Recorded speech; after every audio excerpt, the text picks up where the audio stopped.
Hello everyone, welcome to this amazing platform of our channel Panisha for Competitive Examinations and I am Piyush.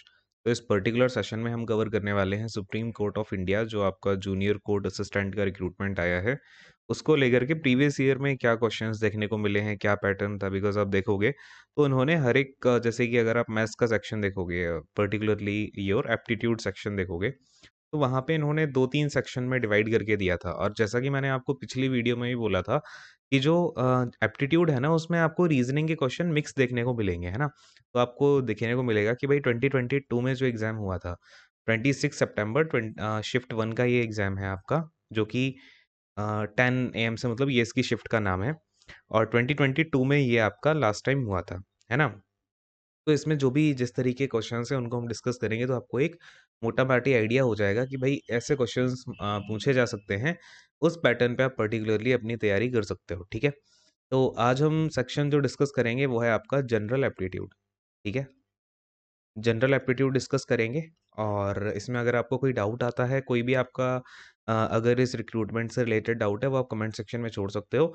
अभी हम शुरू करते हैं, एक-एक करके सारे क्वेश्चंस को डिस्कस करेंगे और क्या शॉर्ट तरीका हो सकता है, कैसे आप एग्ज़ाम में अप्रोच कर सकते हो, वाले मेथड से हम यहाँ पे देखेंगे, ठीक है? चलो शुरू करते हैं। तो ये है आपका जनरल एप्टीट्यूड का पहला क्वेश्चन। अब यहाँ पे इस पे मत जाइएगा कि ये क्वेश्चन तो 60 के बाद स्टार्ट होना था। तो क्वेश्चन आईडी यहाँ पे अलग-अलग डिफ़र करती है। इन्होंने क्या किया, एक क्वेश्चन को एक आईडी दे दी, फिर उन्हें शफ़ल कर दिया हर एक शिफ्ट के लिए, है ना? मतलब अलग-अलग 3-4 इन्होंने जो भी अपने फॉर्मेट बनाए होंगे। तो क्वेश्चन आईडी हर जिससे कि हर एक पेपर की क्वेश्चन आईडी अगर इसमें 63 है, तो हो सकता है किसी और सेट में उसकी क्वेश्चन आईडी 64 पे आ जाए। मतलब वो ऊपर-नीचे सीक्वेंस में चेंज हो जाए, but question ID would be same through out. है ना? ये इनका मतलब एक पैटर्न था, तो इसमें आप कन्फ्यूज़ मत होइएगा। तो ये बेसिकली क्या है, जनरल एप्टीट्यूड का सेक्शन 1 है, सेक्शन ए दैट इज़। तो देखो कुछ ज़्यादा ऐसा कोई हार्ड एंड फास्ट कोई फ़ॉर्मूले वाले क्वेश्चंस भी नहीं थे, बहुत लल्लू-पंजू टाइप क्वेश्चन थे, तो फटाफट से कर लेते हैं। जैसे कि इसमें क्या पूछा है कि पार्टनरशिप वाला क्वेश्चन है, दिख रहा है भई पी ने यहाँ पे अपना ₹6000 लगा के कोई काम स्टार्ट किया, 6 महीने बाद क्यू आ गया, 1 साल के बाद आर आता है और 2 साल के बाद यहाँ पे इन्होंने टोटल प्रॉफिट इतना कमाया। तो हमें पता है भई 2 इयर्स का हमें यहाँ पे लेना पड़ेगा और आपको ये भी दिख रहा है कि भई 6 मंथ के बाद की बात हो रही है। तो हम कहीं न कहीं क्या लेके चलेंगे कि भैया 24 मंथ के लिए यहाँ पे क्या होगा, पार्टनरशिप की जाएगी। अ, 1 सेकंड। हाँ जी, तो ये बात है। अब यहाँ पे अगर P स्टार्ट करता है ₹6000 डाल के, अब देखो सब में आपको दिख रहा होगा कि भई 1000 के टर्म्स में है, तो हम यहाँ पे ये 3 ज़ीरो नहीं लेते हैं, बिकॉज़ रेशियो में डालेंगे। लेट्स से ये आपका P है ना? ये नहीं है, P है, ये Q है और ये R है। तो P ने डाला लेट्स से 6 अमाउंट, है ना? हमने सबसे जो है 1000 कैंसल करा दिया। 6 अमाउंट डाला for the period of 24 month, ठीक है? Q ने कितना अमाउंट डाला यहाँ पे, 14,000 डाला और यहाँ पे इसने भी कितने मंथ के लिए डाला, अब देखो ये 6 मंथ बाद आता है, यानी कि कितने मंथ के लिए डालेगा, 18 मंथ के लिए। अब आर 1 साल के बाद आया है, इसने 12,000 डाला, कितने, 12 मंथ के लिए, ठीक है? तो अब यहाँ से आपको दिख रहा होगा भई कुछ कैंसल आउट कर सकते हैं। क्या कैंसल आउट कर सकते हो? सबसे पहले तो 12 ही हटा दो। 12 टू ज़ा 24, 12 में आपका जाएगा तो ये 6 से जाएगा 3 टाइम, ये 2 से जाएगा 7 टाइम्स। फिर ये 12 का 12 चला जाएगा। अच्छा, और कुछ जा सकता है क्या? 3 से जा सकता है ना? तो 3 टू ज़ा 6, 3 से ये 3 गया और 3 4 ज़ा। तो अभी हमारे पास ये क्या हो गया रेशियो, 4:7:4, ठीक? ये रेशियो आ गया अपना। अब हमें अगर हम देखते हैं टोटल रेशियो से कितना बन रहा है, टोटल रेशियो बन रहा है अपना 15 लेट्स से एक्स का, ठीक है? तो 15x जो है हमारे हिसाब से टोटल प्रॉफिट होना चाहिए था, बट एक्चुअली में ये प्रॉफिट कितना हुआ हमारे को, 45,000 का। तो एक्स की वैल्यू कितनी आ जाएगी, 3000, ठीक है? अब अगर एक्स की वैल्यू 3000 है, जो भी पूछ रहा है बता दो कि पी का शेयर कितना था, तो पी का 4 था। 4 इंटू 3 इज योर 12,000। तो आपका answer number, option number A जो भी है वो करेक्ट हो जाएगा, ठीक है? लल्लू पंजू क्वेश्चन है यार, ज़्यादा इसमें टफ नहीं है। अब ये देखो रीजनिंग का क्वेश्चन आ गया। अब इन्होंने कहा ये पोल लिखा है। अब यहाँ पे क्या किया इन्होंने, इस पी को देखो, एक तो उल्टा कर दिया और फिर इसका जो पी का बल्ज था वो आप देखो इस तरफ था। तो इन्होंने इसको उल्टा किया, तो उल्टा अगर पी को करोगे ऐसा बनेगा ना। लेकिन फिर इन्होंने क्या किया कि इसका एक मिरर इमेज डाल दिया, तो पी इन्होंने ऐसा लेके चले हैं। बात समझ पा रहे हो कि पहले तो इसको उल्टा किया। अब जैसे कि एल को आप अगर उल्टा करोगे तो एल उल्टा कैसा आएगा, ऐसा आएगा। लेकिन इसका मिरर इमेज इन्होंने लिया हुआ है, तो इन्होंने एल को ये लिया हुआ है ना? तो ये देखते ही दिमाग में स्ट्राइक हो गया आपके। अब देखो ये जो सी है, सी को आप उल्टा कर दो तो ऐसा बनेगा और फिर इसको मिरर इमेज लेना है तो ऐसा सी आना चाहिए। है ना? तो देखो एसएससी किस में है? इन दोनों में है। तो ये दोनों ऑप्शन तो आपके एलिमिनेट हो गए। अब इन दोनों में देख लो भैया कौन-सा सिर्फ पी डिफर कर रहा है। तो देखो भाई पी एक्चुअली में आपका कैसा आना चाहिए था? पी हमारा आना चाहिए इस तरीके से। तो इस तरीके का पी कहाँ पे है? 4th ऑप्शन में है आपका, ये करेक्ट हो गया। ठीक है, ईज़ी। अगले वाले क्वेश्चन पे आते हैं। देखो अब ये डायरेक्शन टेस्ट है। देखो अब ये जो डायरेक्शन टेस्ट का क्वेश्चन है ना, हम हमेशा क्या करते हैं डायरेक्शन टेस्ट में, आप देखो इसने क्या किया कि हमें स्टार्टिंग में कोई भी डायरेक्शन नहीं बताई कि हाउस किस डायरेक्शन में है, किस डायरेक्शन में ये जा रही है, रेखा नहीं जा रही है। लेकिन इन्होंने हमें लास्ट में बताया कि आप जब लास्ट में ये सब करने के बाद में आप जिस डायरेक्शन में हो, वो आपकी नॉर्थ ईस्ट है। तो कुछ भी हो आपको ज़्यादा लोड लेना ही नहीं है ना। कई लोग बताते हैं कि ऐसा कर लो, वैसा कर लो, आपको कुछ नहीं करना। आप बस सीधा शुरू करो कि लेट्स से मेरा हाउस यहाँ पे है और मैं यहाँ पे मैं निकल गया। तो मैं 3 किलोमीटर चला गया स्ट्रेट, यानी कि मैं किस डायरेक्शन में गया? अभी ये नॉर्थ डायरेक्शन में मैं चला गया। ये मैंने लेट कर लिया। अब इसने क्या किया, लेफ्ट डायरेक्शन में ये मूव करती है रेखा, तो लेफ्ट डायरेक्शन आपका ये हो गया और ये 1 किलोमीटर की जर्नी हो गई। अब ये कहाँ फिर से लेफ्ट में गई, तो लेफ्ट आपका अब ये हो जाएगा, बट यहाँ पे ये 2 किलोमीटर ही जाती है, ठीक है। अब if she is now in the north east direction, अब इन्होंने कहा कि ये जो डायरेक्शन है ना, ये नॉर्थ ईस्ट डायरेक्शन है, बट आप अगर देखो जो आप काम कर रहे हो, उसके हिसाब से अगर हम देखें तो ये नॉर्थ है, तो फिर ये वाली जिस डायरेक्शन में ये एक्चुअली अभी है, ये कौन-सी डायरेक्शन होनी चाहिए? ये होनी चाहिए आपकी नॉर्थ वेस्ट, है ना? North west. बट हमारे क्वेश्चन के अकॉर्डिंग ये कौन-सी है? नॉर्थ ईस्ट डायरेक्शन है। तो एक बात बताओ, नॉर्थ ईस्ट डायरेक्शन होती है यहाँ पे, ठीक है? बट आपकी जो निकल के आ रही है डायरेक्शन वो है यहाँ पे। तो बेसिकली ये कितने का रोटेशन है ना? ये देखो क्या है, क्लॉकवाइज़ है। क्लॉकवाइज रोटेशन ऑफ 90 डिग्रीज, यही बात निकल के आ रही है। तो आपका जो भी आंसर है, यानी कि ये जो आपको दिख रहा है ना, आपने नॉर्थ डायरेक्शन में गए थे, तो अब हम क्या करेंगे, इस नॉर्थ डायरेक्शन से 90 डिग्री का टर्न ले लेंगे भैया। 90 डिग्री क्लॉकवाइज चले गए, तो नॉर्थ से 90 डिग्री क्लॉकवाइज जाओगे तो क्या मिलेगा? ईस्ट डायरेक्शन मिलेगी कि नहीं मिलेगी? तो आपका आंसर हो गया ईस्ट, ठीक है। ये आंसर भी ईस्ट है, ठीक है। चलो अगले वाले क्वेश्चन पे आते हैं। तो ज़्यादा घबराना नहीं होता है इन क्वेश्चन में। कई बच्चे क्या करते हैं कि भाई पीछे से शुरू करेंगे, तो वो भी इस चीज़ के ऊपर डिपेंड है कि आपने प्रैक्टिस जिस तरीके से करी हो। अगर आपने पीछे से मतलब अगर आप कर सकते हो इनको रोटेट करके, तो वैसे अगर आपकी प्रैक्टिस है, तो वैसे कर लो। अगर नहीं है उस तरीके की प्रैक्टिस, आपको सीधा-सीधा करना आता है, तो इस तरीके से कर लो, बाद में देख लेना क्या रोटेशन हो रहा है, ठीक है? चलो अगले वाले क्वेश्चन पे देखें तो ये है कि भई ये पूरा एक सीक्वेंस लिखा हुआ है, ठीक है? Is written in reversed order of English alphabet, let's say B is written as Y. अच्छा, इनका रिवर्स लिख रहे हैं। तो रिवर्स वाला ऑर्डर तो आई गेस आपको पता ही होगा। जैसे कि बी का वाई होता है, एन का एम होता है, तो पूछ रहा है कि ninth letter from the right to left. तो बस सीधा देख लो कि अगर हम राइट से लेफ्ट जाते हैं, नाइन्थ नंबर पे कौन-सा है? 1, 2, 3, 4, 5, 6, 7, 8, 9 एफ है। एफ का उल्टा क्या होता है? यू होता है। तो यू इज़ योर आंसर। तो बस ये तो ईज़ी, मतलब देखो काफ़ी ईज़ी क्वेश्चन्स हैं, ऐसा नहीं है कि बहुत हार्ड एंड फास्ट आ गए हों। ये है a sum of money doubles itself at the compound interest X doubles itself at the compound interest x in 10 years, in how many years it would be 4 times? Okay, तो ये पूछ रहा है। तो आप यहाँ पे ना एक बात हमेशा याद रखना कि जो आपका ये होता है टीआई, इसमें जो प्रिंसिपल अमाउंट होता है वो प्रिंसिपल और अमाउंट होता है बेसिकली वो एपी में चलता है, सॉरी जीपी में चलता है ना? जैसे कि अगर मैंने बोला लेट्स से प्रिंसिपल आपका 1 था और वो डबल हो जाता है यानी 2 टाइम्स हो जाता है, ठीक है? कितने साल में हो जाता है? यहाँ पे 10 इयर्स में हो जाता है। तो अगले 10 साल में क्या होगा ना कि ये जो 2 है ये बन जाएगा 4, ठीक है? और फिर ये जो अगले 10 साल में होगा वो ये होगा कि ये जो 4 है वो इसका 2 टाइम्स हो जाएगा, दैट इज़ योर 8। बात समझ पा रहे हो? इसी को तो हम बोलते हैं कि कंपाउंड हो रहा है। कभी भी बोला जाता है कंपाउंडिंग में ना चीज़ें बहुत ही जल्दी-जल्दी बढ़ती हैं। तो वो इसलिए बढ़ती हैं क्योंकि यहाँ पे मल्टीप्लाई होता जाता है। ट्वाइस अगर हो रहा है तो वो हर 10 साल में ट्वाइस होगा। अगर थ्राइस हो रहा है तो वो हर 10 साल में थ्राइस होगा। बात समझ पा रहे हो? तो अगर वो बोल रहा है 10 साल में ट्वाइस हो जाता है, तो यही जो आपका सम है यानी कि सम ऑफ मनी 1 प्रिंसिपल है, ये 4 टाइम्स कितने साल में हो जाएगा? तो 20 इयर्स में हो जाएगा। कोई डाउट यहाँ पे? ठीक है? इस चीज़ को आप थोड़ा-सा दिमाग में रखिएगा।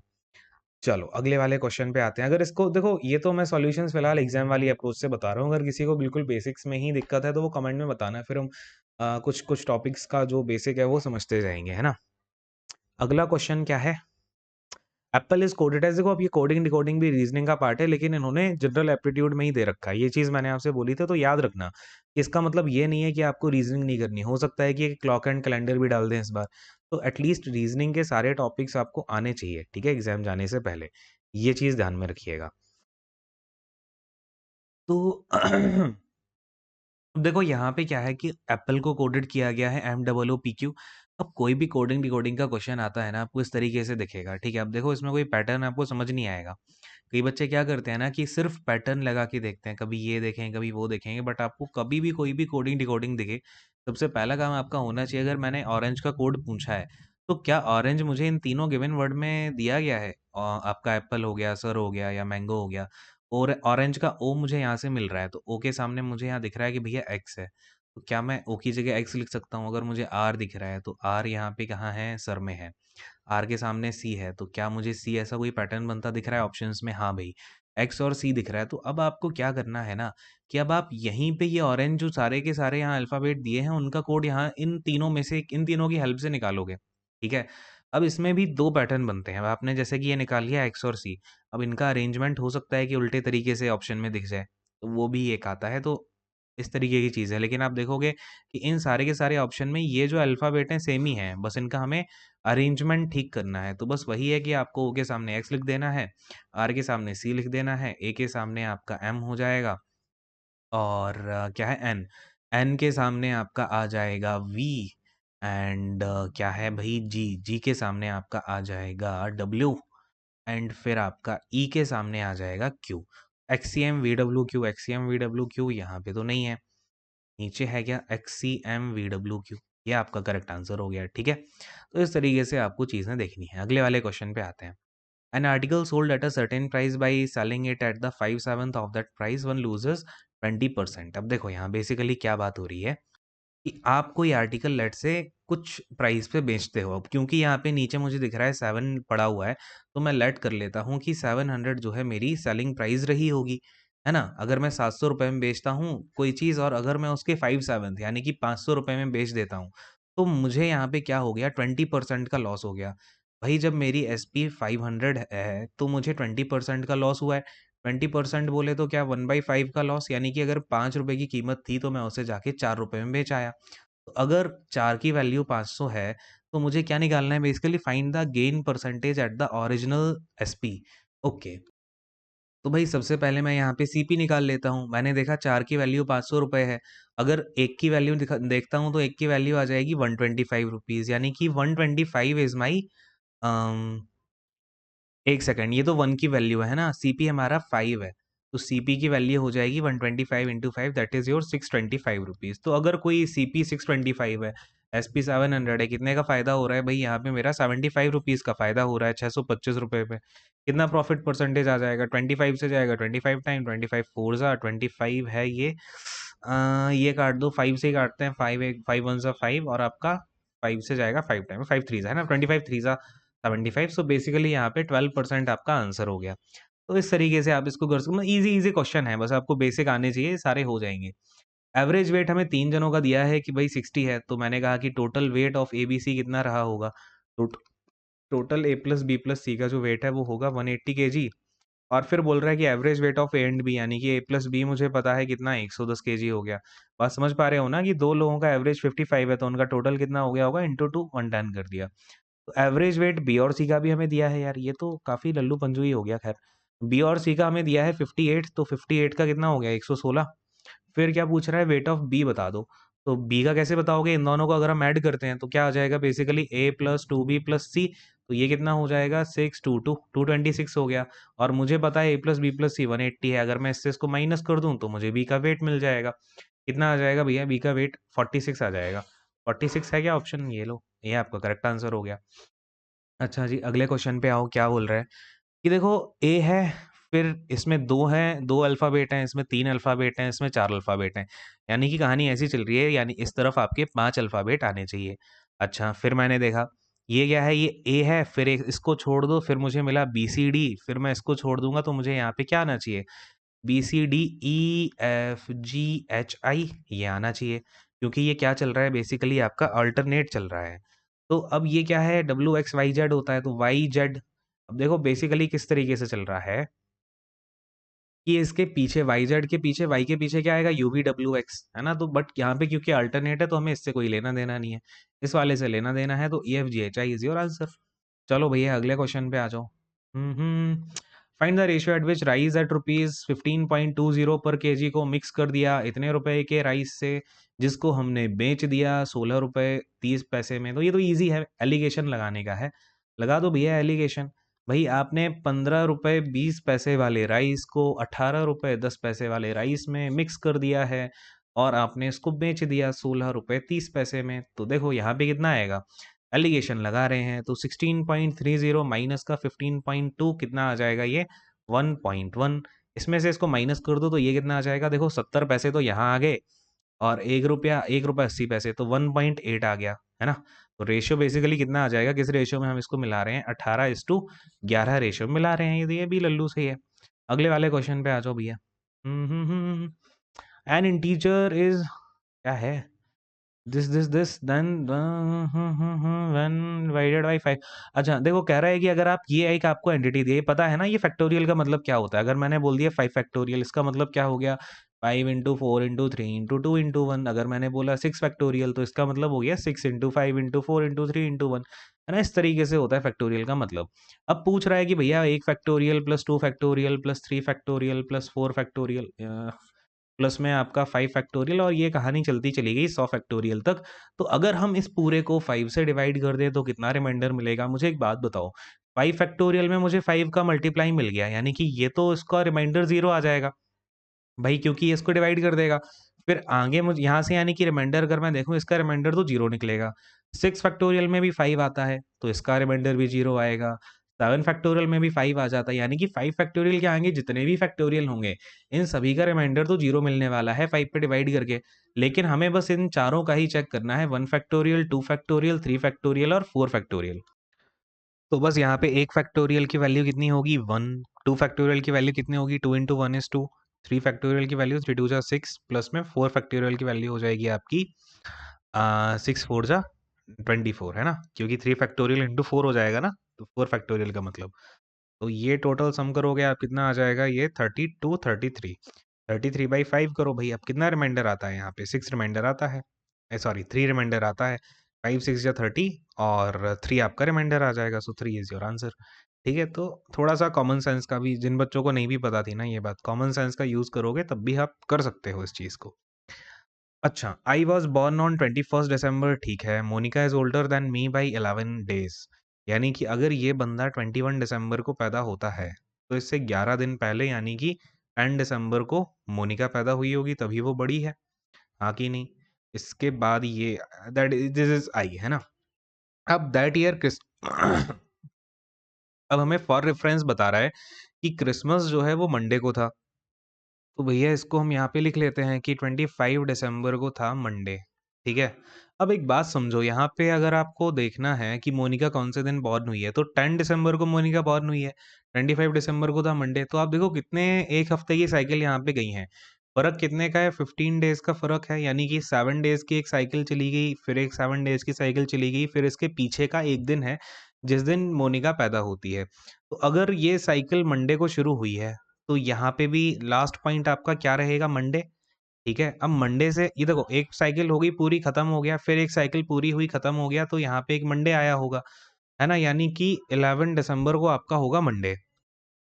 तो अगर 11 दिसंबर को मंडे है तो 10 दिसंबर को क्या होगा भैया, संडे होगा, सीधी सी बात है। तो यहाँ पे आपका Sunday is your correct answer. अगले क्वेश्चन पे आते हैं, तो क्या बोल रहा है, ये देखो ये भी रीजनिंग का क्वेश्चन है, जनरल एप्टीट्यूड पार्ट बी आ गया, सेक्शन बी। अच्छा इसमें पिछली बार क्या हुआ था, सेक्शन के मतलब एक सेक्शन था तो उसका एक अलग टाइम था, फिर सेक्शन बी आ गया, उसमें कुछ क्वेश्चन थे, नंबर ऑफ क्वेश्चन, तो उसका टाइमिंग मतलब ऐसा सेक्शन वाइज टाइम दिया हुआ था। तो ये चीज़ याद रखना, अगर सेक्शन वाइज टाइम आता है तो घबराना मत। ठीक है, अच्छा क्या बोल रहा है, which of the following shows that L and N are wife and husband. अगर इन दोनों को वाइफ एंड हस्बैंड होना है तो एल क्या होना चाहिए भाई, एल फीमेल होनी चाहिए। फीमेल होने के लिए देखो यहाँ पे पॉसिबिलिटी या तो प्लस हो, तो उस टाइम पे क्या होता है, एक्स सिस्टर बन जाती है, देन फीमेल बन जाएगी। एक्स माइनस वाई में पॉसिबिलिटी है ही नहीं।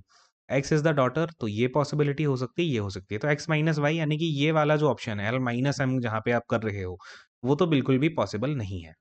अच्छा, अगर हम ले लेते हैं कि x is the sister of y, तो फिर यहाँ पे मुझे बात बताओ y के साथ आप क्या रिलेशन बैठाओगे कि वो कि जो अगला रिलेशन n के साथ होगा, यानी कि अगर मैं l और यहाँ पे m, यहाँ पे l के बाद m है ना, तो l और m के बीच में कोई रिलेशन बैठा देता हूँ जिसमें ये इसकी सिस्टर है। तो फिर आप कैसे प्रूव करोगे कि भैया ये इसकी वाइफ है? हमें गिवन ऑप्शंस में से ऐसा दिख ही नहीं रहा है। तो प्लस वाला भी गया आपका। अब डिवाइडेड बाई वाला है। तो डिवाइडेड बाई वाला देखो क्या बोलता है कि x is the mother of y। तो फिर मैं बोलूँगा l is the mother of m। l क्या है? मदर है m की, ठीक है? तो अगर मैं n को m का फादर बना दूँ तो ये दोनों हस्बैंड एंड वाइफ हो जाएँगे। बिल्कुल बढ़िया बात है। मल्टीप्लाई में देखो क्या आता है, मल्टीप्लाई में x is the daughter of y, तो यहाँ पे सीधा सा रिलेशन बना दिया है कि m is the daughter of n। तो फिर यहाँ पे ये प्लस हो गया, l माइनस l और n को यहाँ पे क्या हो गया भाई, ये हस्बैंड एंड वाइफ हो गया। माइनस बोले तो यहाँ पे हम फीमेल को डिनोट करते हैं, n बोले तो मेल को डिनोट करते हैं, ठीक है? बेसिकली प्रैक्टिस सेशन है इसलिए मैं ज़्यादा डिटेल में नहीं बता रहा हूँ। ईज़ी ईज़ी सी चीज़ें होती हैं वैसे भी। तो this is your correct answer. अच्छा जी, अगला क्वेश्चन क्या है? ये भी देखो रिलेशनशिप वाला है, ब्लड रिलेशन, कि इसका मतलब क्या है? तो ये तो और भी ईज़ी हो गया। देखो a प्लस b का मतलब क्या है कि a is the sister of b, और फिर b माइनस c का मतलब है कि b is the brother of c। हाँ जी, और c is the daughter of d। अब c क्या है? d की डॉटर है, ये डॉटर है, यानी कि ये तीनों भी इसी के बच्चे हुए अगर ये भाई-बहन है। ठीक-ठीक बात हो गई। डी और ई के बीच में क्या रिलेशन है कि D is the mother of E, यानी कि ये है फीमेल और इनका एक और बच्चा है ई। अब हमें ई का यहाँ पे जेंडर पता है क्या? नहीं पता है, ठीक है? तो बेसिकली हमें क्या पता चला, लेकिन ए, बी, सी, ई क्या हैं? बच्चे हैं डी के। A, B, C, E are children of D, बिल्कुल बढ़िया बात हो गई। अ, यही ऑप्शन है ना? हाँ, ठीक है। अगले वाले क्वेश्चन पे आते हैं। केस का हमें दिया हुआ है डीसीवीआई, पैक का क्या होगा? बहुत लल्लू सा ही है ये क्वेश्चन तो। देख के ही आपको सीधा-सीधा पता चलता है कि भई सी के आगे क्या है, डी है, +1 कर दिया, तो पी के आगे क्या लगाएँगे, क्यू लगा देंगे। ए को यहाँ पे क्या किया, ए, बी, सी, +2 कर दिया, ये 1 है, ये 3 है, +2 किया, यानी कि ए, बी और सी, तो ये आ गया क्यूसी। क्यूसी देख लो भैया किसमें है, इन दोनों में है, तो ये दोनों ऑप्शन गए। इसके बाद में क्यूसी के बाद एफ तो चलो आएगा ही आएगा, क्योंकि दोनों ऑप्शन में कॉमन है। अब हमें लास्ट में देखना है कि क्या आएगा, है ना? ई से देखो क्या हुआ है, आई। ई एफ जी एच आई है ना, 4 का फ़र्क है, तो के एल एम एन ओ, तो यहाँ पे बेसिकली आपका क्या आएगा, क्यू सी एफ ओ। ठीक। तो भैया अगले क्वेश्चन पे आ जाओ। Sum of money at simple interest doubles in 8 year. देखो ये भी बढ़िया क्वेश्चन आ गया। हमने सीआई में क्या देखा था कि भाई जीपी बनती है, बट अगर आप एसआई में देखो क्या बनता है, एपी बनती है। एपी का मतलब क्या है कि अगर एक लेट से आपने आपका प्रिंसिपल 1 रुपए का है और ये 2 रुपए हो जाता है 8 साल में, है ना, 8 ईयर्स में, तो फिर ये देखो यहाँ पे क्या है बेसिकली एसआई। एसआई इसका कितना बना, 1 रुपया, 2 माइनस 1 इज 1, तो इसे अगले 8 साल में फिर से 1 रुपए का एसआई मिल जाएगा। तो भई फिर से 1 रुपया मिल गया तो ये 3 हो गया। क्या पूछ रहा है, it will become 6 times in how many year? तो देख लो भई ऐसे कर लो, या फिर इसका सबसे बढ़िया आपने देखा यहाँ पे आपको एसआई मिल गया 1 रुपए, तो एसआई हो गया 1 रुपए, प्रिंसिपल था 1 रुपए, P into R into T होता है ना, तो अ आर लेट से आपको नहीं पता, ये मैं बिल्कुल ही बेसिक बता रहा हूँ, है ना? आर आपको नहीं पता, टाइम पता है 8 साल में हो रहा है, अपॉन में 100 कर दिया, तो यहाँ से आपका आर कितना आ जाएगा? 100/8 दैट इज़ 12.5% का रेट आ गया, ठीक है? अब देखो भैया आपको बनाना है क्या? 1 से बनाना है 6 टाइम्स यानी 6, तो यहाँ पे आपका एसआई कितना हो जाएगा? 5 रुपए। तो भैया 5 रुपए का एसआई है, और सामने क्या हो जाएगा आपका? प्रिंसिपल 1 है, रेट आप निकाल चुके हो 12.5% है, टाइम आपको पता नहीं है, अपॉन में हमने कर दिया 100। तो बस ईज़ी पीज़ी इसको यहाँ से यहाँ हटा दो, 25 से जाएगा 25 5 ज़ा 25 से जाएगा 40 टाइम्स, 5 से 5 कट जाएगा, टाइम आ जाएगा आपका 40 ईयर्स, ठीक है? 40 years is your correct answer, ठीक है? चलो डायरेक्ट भी कर सकते हो इसको, है ना? जैसे मैंने यहाँ से बताया तो आप ये भी डायरेक्ट रिलेशन लगा सकते हो। यहाँ से समझ में आ जाए तो यहाँ से कर लो, अगर बेसिक समझना है तो बेसिक से कर लो, है ना? जो भी आपको उस टाइम पे ठीक लगे। अब क्या है, amount of 62 divided among A B C such that A को 12 रुपए ज़्यादा मिले बी से, बी को सी से 10 रुपए ज़्यादा मिलते हैं। तो ठीक बात है भई, ए हो गया, ए को जो है बी से 12 रुपए ज़्यादा मिले, ठीक है? बी को मिले हैं 10 रुपए ज़्यादा सी से, और फिर यहाँ पे ए प्लस बी प्लस सी आपको दिया गया है 62 रुपीज़। तो कुछ भी किसी के टर्म में भी डाल दो, अगर हम ए को सी के टर्म में डाल देते हैं, तो ये क्या हो जाएगा 22 प्लस सी प्लस बी को तो आप लिख दो 10 प्लस सी, और सी तो सी रह गया, इक्वल टू 62। तो 3c इक्वल टू में क्या आ जाएगा, ये देखो 22 और 10 32, 32 इधर चला जाएगा तो 30 आ जाएगा। सी की वैल्यू 10 आ गई, है ना। सी की 10 आ गई तो बी कितना हो जाएगा भैया, आपका 20 हो जाएगा। अगर बी 20 हो गया तो ए कितना हो जाएगा, ए हो जाएगा 32। निकालना क्या है वैसे, अच्छा रेशियो, रेशियो है तो फिर तो पहले पहले ही निकल जाता। 32, 20 और 10, ये काट दो इसको, कैसे काटोगे, 2 से 16, 10 और 5, दैट इज योर आंसर। ठीक है, अगले वाले क्वेश्चन पे आते हैं। If Nina says Amita's father Raman is the only son of my father in law Madhav. ठीक है, अगर रमन जो है अपने फादर इन लॉ का इकलौता सन है, ठीक है, जैसे कि अगर मैं बोलूं ये बी है, ठीक है, या हम किसको उठा लें यहाँ पे, भैया नीता बोल रही है ना, तो नीना नीना बोल रही है तो नीना को उठा लेते हैं। अब नीना के हस्बैंड हैं जो, उनके फादर हैं माधव, ठीक है, और माधव के इकलौते बेटे हैं रमन, है ना। तो ये बेसिकली नीना के पति का नाम क्या है, रमन है, और रमन का एक मतलब बेटी है या बेटा है वो अमिता है। अब हमें जेंडर नहीं पता है ना, तो ये प्लस माइनस और इनकी बेटी या बेटा है Amita, we don't know yet the gender. Then how Babita who is the sister of Amita, Amita की एक सिस्टर है बबीता, उसका माधव से क्या रिलेशन है, भाई इसके क्या हो गए, ग्रैंडफादर हो गए, फादर के फादर हो गए।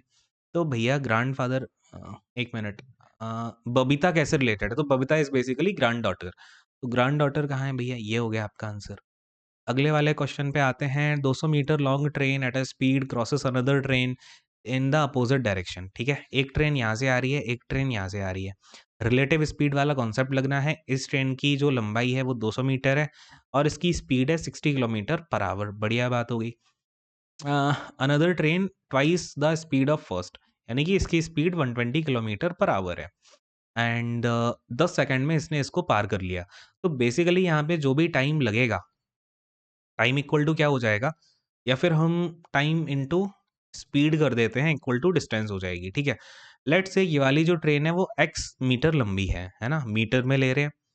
अब टाइम हमें लगा 10 सेकंड का, स्पीड क्या हो जाएगी, देखो एक इस तरफ से आ रहा है, एक इस तरफ से आ रहा है, जब भी अपोजिट डायरेक्शन में होती है तो स्पीड का सम हो जाता है, तो स्पीड हो जाएगी 180। अब क्योंकि ये किलोमीटर पर आवर में है, मीटर पर सेकंड के लिए 5/18 का मल्टीप्लाई कर दिया और डिस्टेंस आपकी हो जाएगी 200 प्लस एक्स। ये कहानी समझ में आती है क्या, अरे बोलो हाँ। 500 equal to 200 plus X, X की वैल्यू कितनी आ जाएगी, 300 मीटर। Easy PG. अगले वाले क्वेश्चन पे आओ भाई। Age of Rajeev is twice the age of Suraj. हाँ जी, राजीव की एज जो है twice the age of Suraj and half the age of Mohan. अच्छा, अलग से है, half the age of Mohan. Suraj is elder than Mehul. अब जो सूरज है वो एल्डर देन मेहुल है, तो कौन सबसे ज्यादा बड़ा होगा। अच्छा, अब मोहन अलग है, मेहुल अलग है। अच्छा, ये हम इसे मेहुल ही लिख लेते हैं। तो बेसिक सा आपको दिख रहा है भैया, सूरज बड़ा है मेहुल से, सूरज से बड़ा है राहुल, और राहुल सॉरी राजीव, राजीव से बड़ा है आपका ये मोहन। तो मोहन इज द एल्डेस्ट, तो मोहन करेक्ट हो गया। ये तो लिखने की भी नीड नहीं है ऐसे क्वेश्चंस में।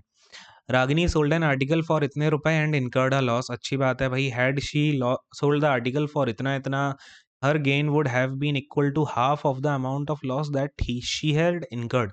ओके, देखो क्या हुआ यहाँ पे, इसने 4500 रुपए का बेचा तो इसे हो गया घाटा, लेकिन जब इसने 5850 रुपए का बेचा तो इसे हो गया प्रॉफिट। भैया कितना डिफरेंस है इन दोनों के बीच में। आपने बताया कि भाई सर जो है इसमें 1380 रुपए, सॉरी हाँ 1350 रुपए का डिफरेंस है, ये हो गया आपका 50, है ना। अब मैं बिल्कुल इसको ना बेसिक टर्म्स में बता रहा हूँ, लेमन टर्म्स अगर हम देखें तो यहाँ कहीं बीच में आपको ये बात पता है कि भैया सीपी होना चाहिए, और आपको ये भी पता है इसे जो भी लॉस हुआ होगा ना, ये लेट से यहाँ पे जो भी है वो लॉस है, यहाँ पे जो भी है वो प्रॉफिट है। तो ये जो लॉस प्लस प्रॉफिट है ये इक्वल टू 1350 रुपीज है। दूसरी कहानी इसने हमें याद दे रखी है कि इसका जो गेन हुआ है ना, जो इसका प्रॉफिट है वो इक्वल टू है half the amount of loss that she has incurred. तो profit equal to loss by 2 है, यहाँ से हमें ये दे रखा है। तो बस सीधी सी बात है कि भाई एल को कर दो 2p, तो 3p की वैल्यू आ जाएगी आपकी 1350, तो p की वैल्यू आ जाएगी 4 5 एंड 0, है ना। अगर पी 450 है तो मुझे एक बात बताओ सीपी कितना होगा? अगर मैंने बोल दिया कि ये जो है ये 450 है, तो बस सीधी-सी बात है कि आप 5850 में से 450 को घटा दीजिए, तो आपको क्या मिल जाएगा? आपका सीपी मिल जाएगा। तो 5400 इज़ योर सीपी। अब हमें सीपी पता चल गया, क्या बोल रहा है कि 10% का प्रॉफिट भी चाहिए, तो बस 11/10 से मल्टीप्लाई करा दो। 11 का मल्टीप्लाई कराया है तो ये आ जाएगा 495594। That is your answer. ठीक है, अगले वाले क्वेश्चन पे आ जाओ। क्या है? ये है if 4% of income tax is paid by me, my net income is इतना, what will be my net income if income tax is raised to 8%। देखो, एक बात समझो कि मुझे जो भी मेरी कमाई है वो होती है ग्रॉस इनकम। ठीक है, लेट से आपके पास में जो भी पैसा आया वो हो गया आपका ग्रॉस इनकम, वो होता है 100%। फिर उसमें लेट से आपका कुछ टैक्स कट गया, टैक्स आपने दे दिया सपोज करो X% का, तो इसके बाद जो भी बचेगा यानी कि आपका जो नेट इनकम हो जाएगा वो हो जाएगा 100 माइनस X%। बात समझ में आती है भैया? ग्रॉस सैलरी नेट सैलरी इतना समझ में आता ही होगा। ग्रॉस सैलरी में क्या होता है, आपको जितना भी पैसा मिलना चाहिए वो हो गया, फिर आपने जो भी इनकम टैक्स वगैरह निकल गया वो आपकी नेट इनकम हो गई या फिर नेट सैलरी हो गई। तो अगर मैंने बोला कि 100, लेट्स से 100 मैंने माना क्या था इसकी ग्रॉस इनकम थी इसकी। अब इसने 4% क्योंकि इनकम टैक्स दे दिया है, तो नेट इनकम का मतलब क्या है कि 96% की वैल्यू इसने हमें दे रखी है 576,000। ठीक है, अब पूछ रहा है कि अगर इसका इनकम टैक्स 8% हो जाए तो इसके पास में नेट इनकम कितनी बचेगी? 92% बचेगी। अगर 96% की वैल्यू इतनी है, दैट मीन्स ये हो गया, तो 92 की वैल्यू कितनी हो जाएगी? अपॉन 96 कर दो, इंटू में 92 कर दो। इजी पीजी सी कैलकुलेशन है, करो फटाफट। अरे करो भाई, 4 से जाएगा तो 4 दूनी 8, 4 चौको 16, 4 से जाएगा 4 दूनी 8, 4 तिया 12। अरे हाँ कि नहीं? अब 24 से इसको हम काट सकते हैं क्या? तो हाँ भाई, काट सकते हैं। 27 टू ज़ा 48 हो जाएगा और 24 फोर ज़ा आपका 96 हो जाएगा। तो बाद में 000 है। 24 इंटू 23 करो भाई, कितना होता है? 24 इंटू 23 कैसे करोगे? 24 का स्क्वायर कर दो और माइनस कर दोगे इसमें से आप 24 को ही। अरे हाँ कि ना, ये समझ में आता है ना? ये छोटी-छोटी चीज़ें ऐसे ध्यान रखा करो। जैसे मैंने क्या बोला, 24 इंटू 23 करना है। 23 की जगह 24 माइनस 1 लिखोगे, इसका मल्टीप्लाई करो तो 24 स्क्वायर माइनस 24, 24 का स्क्वायर सबको याद होता है 576 माइनस 24। इसको करोगे तो कितना आ जाएगा? ये 2 आ जाएगा, ये 5 आ जाएगा। 552 इज़ योर आंसर। ये आपका करेक्ट आंसर हो गया। ठीक है, तो ऐसी चीज़ें भी आपको आनी चाहिए। अब क्या बोल रहा है? एल-एम-एन-ओ 5 बस हैं, डिफरेंट साइज़ है, 2 of them provide food on board, 3 जो है लग्ज़री बस हैं, 3 जो हैं एसी बस हैं, 1 की कैपेसिटी 20 से कम की है, 2 की कैपेसिटी 20 से 40। ठीक है, चलो भई इसको हम एक बार थोड़ा-सा समझते हैं। अच्छा, इस क्वेश्चन में ना एक चीज़ और देखना आप कि कई बच्चों ने ना इस क्वेश्चन को स्किप कर दिया। देखा अरे इतना बड़ा है, फिर उन्होंने ये देखा कि 1 की कैपेसिटी 20 पैसेंजर है, 2 की कैपेसिटी 20 से 40 है, 2 की मोर देन 40 पैसेंजर है, फिर किसी की कैपेसिटी की बात हो रही है, फिर उसमें एसी भी है, फिर लग्ज़रियस, नॉन लग्ज़रियस भी है। बट आप देखो इस क्वेश्चन, ऐसे क्वेश्चन को ना बिल्कुल फ्री माइंड होके पढ़ो आप। सबसे पहले क्या करा करो, क्वेश्चन पढ़ा करो इसका। क्या बोल रहा है? बस which ply between Delhi and Agra. जो बस दिल्ली और आगरा के बीच में जाती है वो कौन-सी है? फिर आपने देखा यहाँ पे दिल्ली आगरा के बीच में बात यहाँ पे हो रही है और ये कह रहा है कि the buses which provide food are luxurious and ply between Delhi and Agra. इसने एक स्टेटमेंट दे दिया कि भैया जिस बस में आपको फूड मिलेगा वो लग्ज़रियस भी होगी और वो दिल्ली से आगरा के बीच में भी चलेगी। फिर आपको इसने जस्ट उससे पहले स्टेटमेंट क्या दिया है कि buses L and O provide food. अगर आपको एक चीज़ मिल गई कि भैया फूड कौन-सी बस प्रोवाइड कर रही हैं, एल एंड ओ प्रोवाइड कर रही हैं, तो यानी कि यही 2 बस आपकी दिल्ली से आगरा के बीच में अप्लाई करती हैं। सीधा आपका ये वाला ऑप्शन करेक्ट आंसर हो गया। बात को समझ पा रहे हो कि नहीं समझ पा रहे हो, है ना? आपको पूरा जो भी कभी भी पज़ल दिखे ना, आप उसे हल्के-फुल्के माइंड से पूरा पढ़ लो, ठीक है? बट आप उसका क्वेश्चन हमेशा पहले पढ़ो कि आपने ये क्वेश्चन पूछा हुआ है। फिर उससे रिलेटेड टर्म्स को देखो कि भैया क्या कुछ पूछ रहा है, क्योंकि ये सेक्शनल यहाँ पे अगर टाइमिंग दी है, तो वो ऐसा तो नहीं करेंगे कि आपको बहुत ज़्यादा बैंकिंग जैसा बड़ा क्वेश्चन दे देंगे 2-3 जिसमें आपके वेरिएबल्स होंगे, है ना? अच्छा जी। अब क्या पूछ रहा है कि द बसेस थोड़ा-सा नीचे आता हूँ, wait. The buses which do not serve food.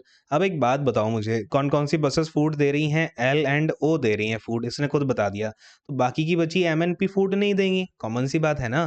तो एन, पी एंड एम हो गया, ठीक है? चलो अगले वाला क्वेश्चन देखो। The buses which are only air conditioned. अब ऐसी कौन सी बसेस हैं जो सिर्फ एयर कंडीशनड हैं?